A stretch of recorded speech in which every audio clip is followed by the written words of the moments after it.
जब रउआ भाई लोग के प्यार देखी तो बड़ी बढ़िया लागेला।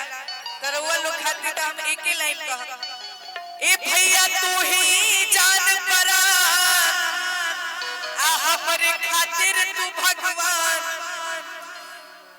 कि भैया तू ही जान परा।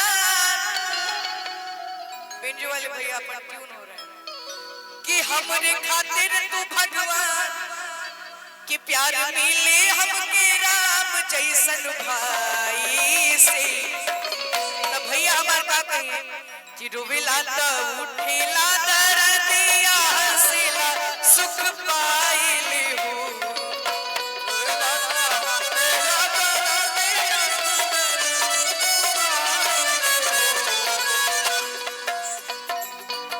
कीबोर्ड और बेंजो पे अलग अलग स्किल लगाया गया। रोवेला तो उठेला दर्दिया हंसेला सुख पाइले हो। बबुआ तोहरा जैसन, बबुआ तोहरा जैसन मिले सबके भाई रब से मनाइले हो। बबुआ मिले सबके तोहरा सबके भाई रब से मनाइले हो। ए भैया तू ही जान परान हमरे खातिर तू भगवान, भैया तू ही जान परान हमरे खातिर तू भगवान। प्यार मिले हमके राम जैसन भाई से। रोवेला तो उठेला दर्दिया हंसेला सुख पाइले हो। रोवेला तो उठेला दर्दिया हंसेला सुख पाइले हो। एक बार दोनों भैया लोग खाती, आप सब लोग तो जोरदार ताली बजा दे। ये भैया तू हरा जैसन, ये बबुआ तू हरा जैसन मिले सबके भाई रब से मनाइले हो।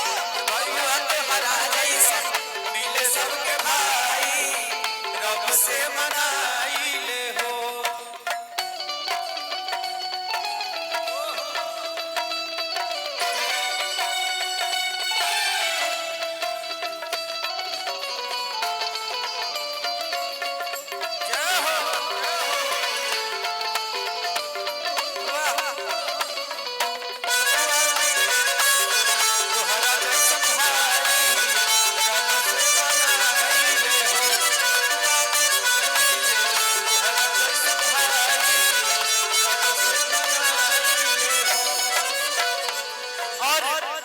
परिवार खातिर हम एक लाइन कहा, अरे पापा के कन्हैया वाला मजा नहीं के कारवा।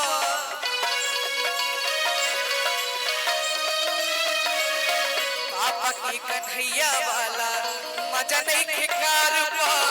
नजर न लगे ना हमारा परिवार को, नजर न लगे ना हमारा परिवार को।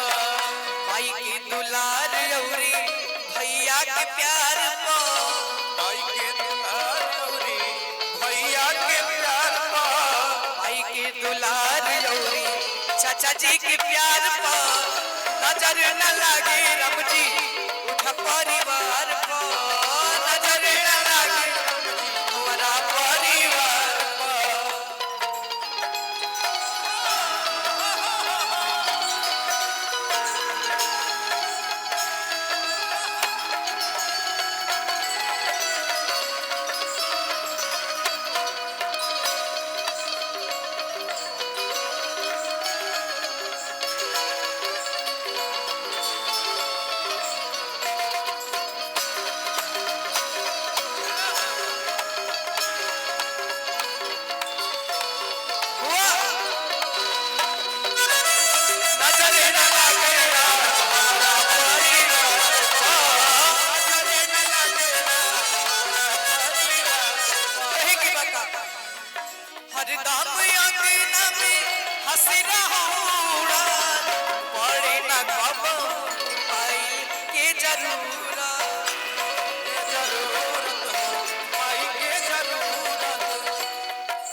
भैया संगे सबका परिवार पर